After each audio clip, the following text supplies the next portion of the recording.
मुंशी प्रेमचंद की कहानी। अभिनय। रात को गुरुप्रसाद के घर मित्रों की दावत हुई। दूसरे दिन कोई 6 बजे पांचों आदमी सेठ जी के पास जा पहुंचे।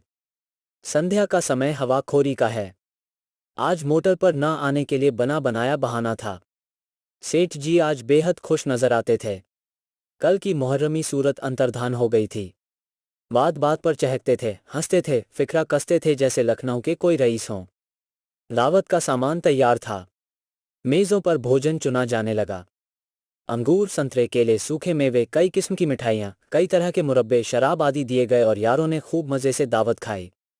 सेठ जी मेहमान नेवाजी के पुतले बने हुए हर एक मेहमान को आपा आकर पूछते, कुछ और मंगवाऊं? कुछ तो और लीजिए।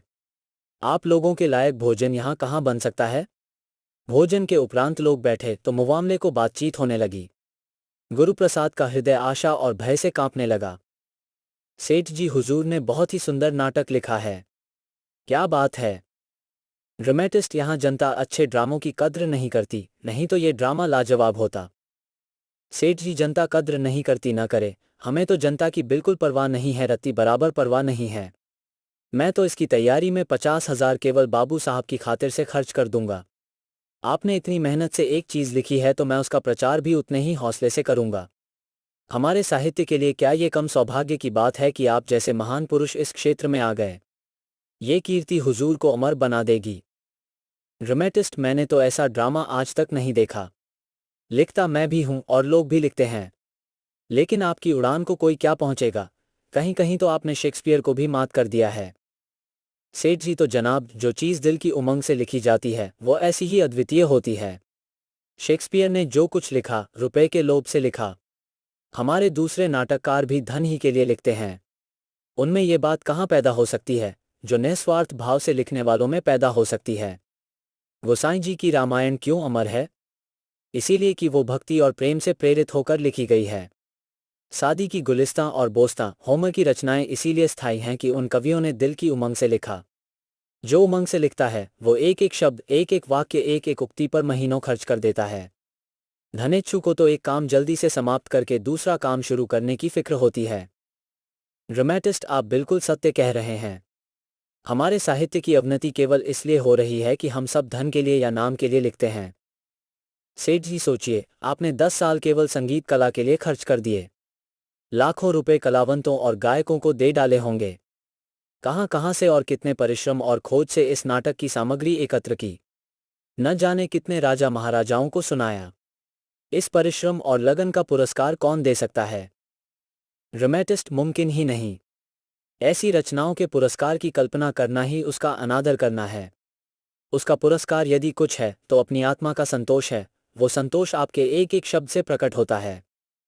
सेठ जी, आपने बिल्कुल सत्य कहा, ऐसी रचनाओं का पुरस्कार अपनी आत्मा का संतोष है। यश तो बहुधा ऐसी रचनाओं को मिल जाता है जो साहित्य के लिए कलंक हैं। आपसे ड्रामा ले लीजिए और आज ही पार्ट भी तकसीम कर दीजिए, 3 महीने के अंदर इसे खेल डालना होगा। मेज पर ड्रामे की हस्तलिपि पड़ी हुई थी। ड्रामेटिस्ट ने उसे उठा लिया। गुरुप्रसाद ने दीन नेत्रों से विनोद की ओर देखा। विनोद ने अमर की ओर, अमर ने रसिक की ओर। शब्द किसी के मुंह से न निकला। सेठ जी ने मानो सभी के मुंह सी दिए हों। ड्रामेटिस्ट साहब किताब लेकर चल दिए।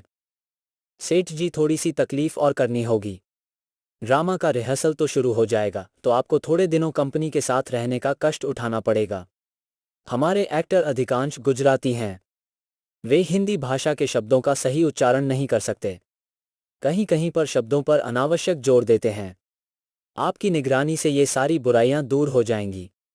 एक्टरों ने यदि पाठ अच्छा न किया तो आपके सारे परिश्रम पर पानी पड़ जाएगा। ये कहते हुए उसने लड़के को आवाज दी, बॉय, आप लोगों के लिए सिगार लाओ। सिगार आ गया। सेठ जी उठ खड़े हुए।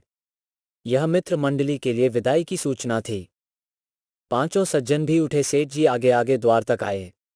फिर सबसे हाथ मिलाते हुए कहा, आज इस गरीब कंपनी का तमाशा देख लीजिए, फिर यह संयोग न जाने कब प्राप्त हो। गुरुप्रसाद ने मानो किसी कब्र के नीचे से कहा, हो सका तो आ जाऊंगा। सड़क पर आकर पांचों मित्र खड़े होकर एक दूसरे का मुंह ताकने लगे। तब पांचों ही जोर से कह कहा मारकर हंस पड़े। विनोद ने कहा, यह हम सबका गुरु घंटाल निकला। अमर साफ आंखों में धूल झोंक दी। रसिक, मैं उसकी चुप्पी देखकर पहले ही से डर रहा था कि यह कोई पल्ले सिरे का घाघ है। मस्त मान गया इसकी खोपड़ी को, ये चपत उम्र भर न भूलेगी। गुरुप्रसाद इस आलोचना में शरीक न हुए। वो इस तरह सिर झुकाए चले जा रहे थे मानो अभी तक वो स्थिति को समझ ही न पाए हों। समाप्त। कहानी आपको कैसी लगी? लाइक या अनलाइक करें, कमेंट करें, सब्सक्राइब करें, मित्रों को शेयर करें। धन्यवाद।